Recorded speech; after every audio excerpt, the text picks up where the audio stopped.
experts predicted the series would get physical, but Game 3 between the Heat and the Bulls was more than chippy.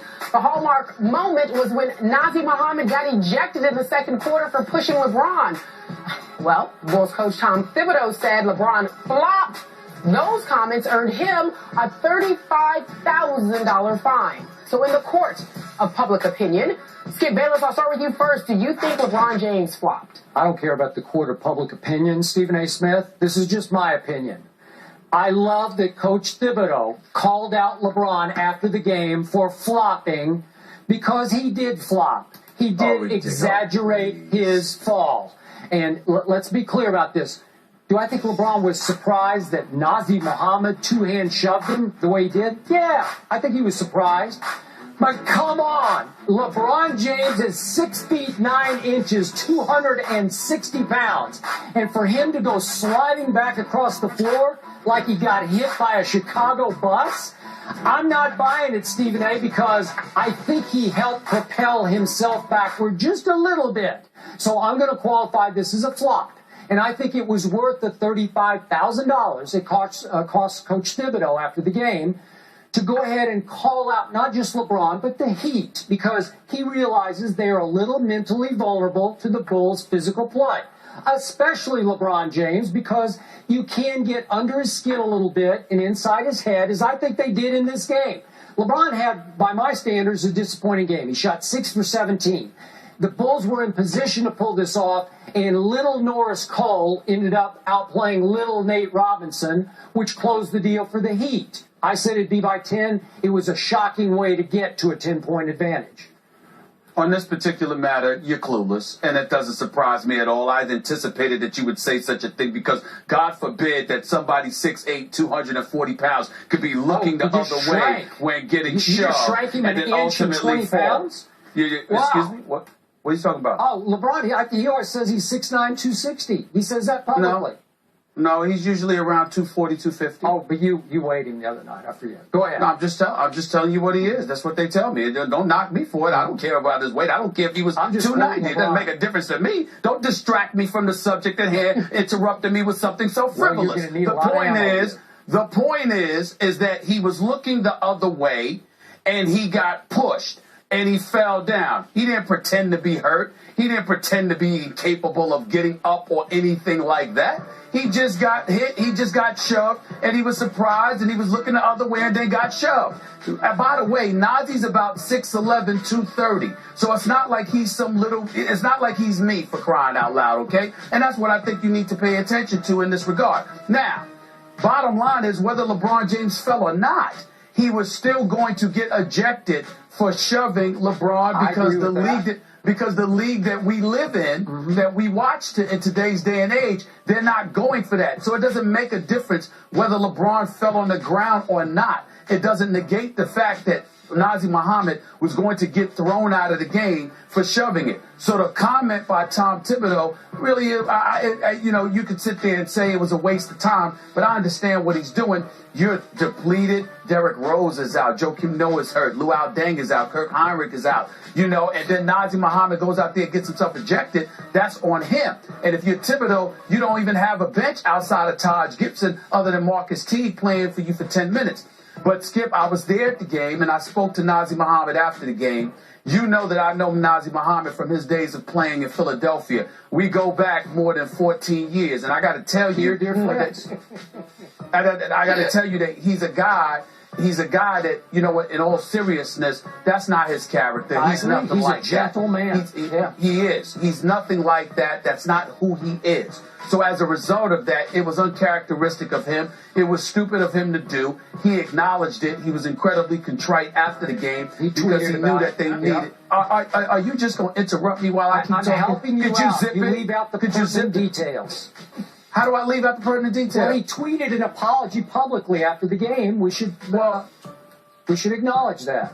Yeah, but the point is, all I'm telling you is that we were in the locker room after the game. Who gives a damn about the tweet if you got an eyewitness account sitting right in front of you on the show telling you that I spoke to him directly? Okay, so the point that I'm trying to make to you is that he was incredibly contrite because he felt that he embarrassed his name, his kid, the organization, and he let him down. So in the end, I can't go with Thibodeau or you in this regard because it's something he should not have done considering how depleted the Bulls were. So you're saying Thibodeau should not have called him out after the game?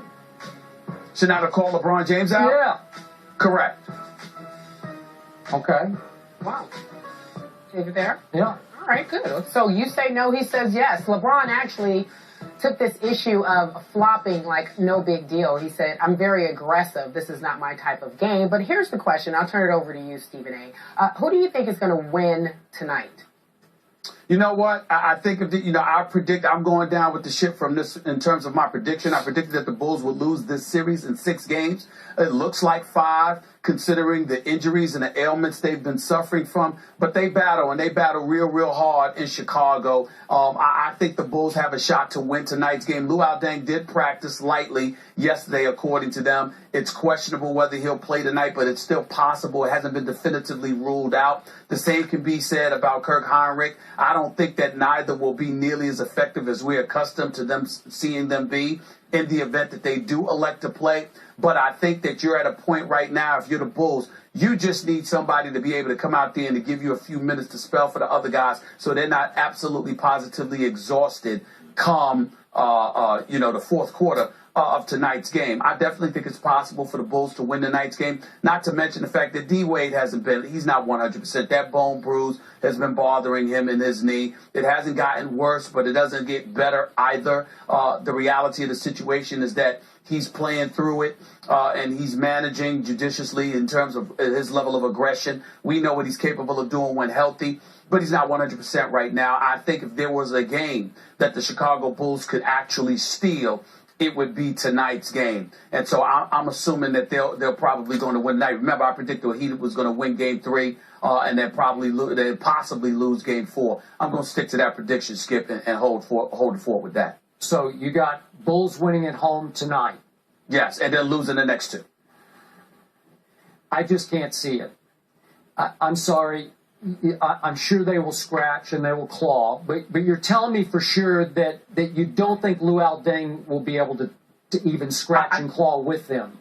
Well, actually, I'm saying to you, I'm not sure. I thought he wasn't going to play at all. I thought it was no possibility. But then there are reports out of Chicago that he's practiced yesterday a little bit anyway, and that it's possible he may play tonight and make an appearance for a few minutes. I don't know if that's true, but that's what they're saying. That could be a big deal, although I wouldn't expect a whole lot of him. Right.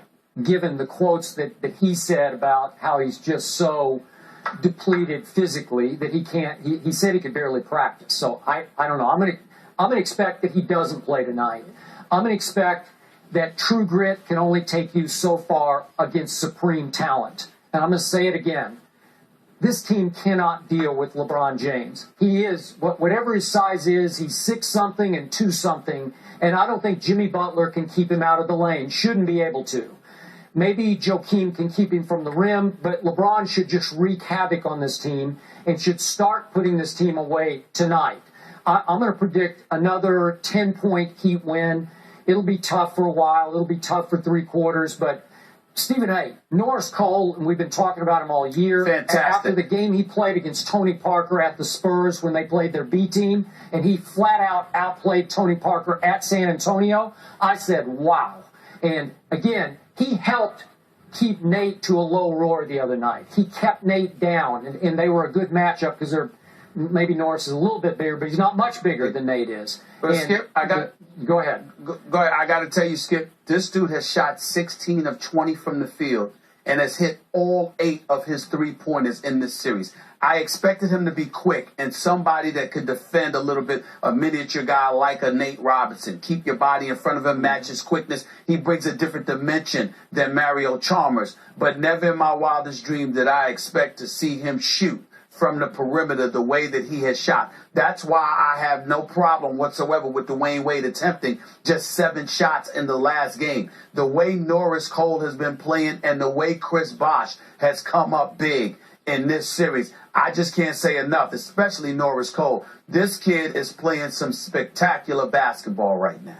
Chris Bosh played some spectacular basketball on Friday night. I didn't expect that. I didn't see that coming. Didn't see Norris Cole coming.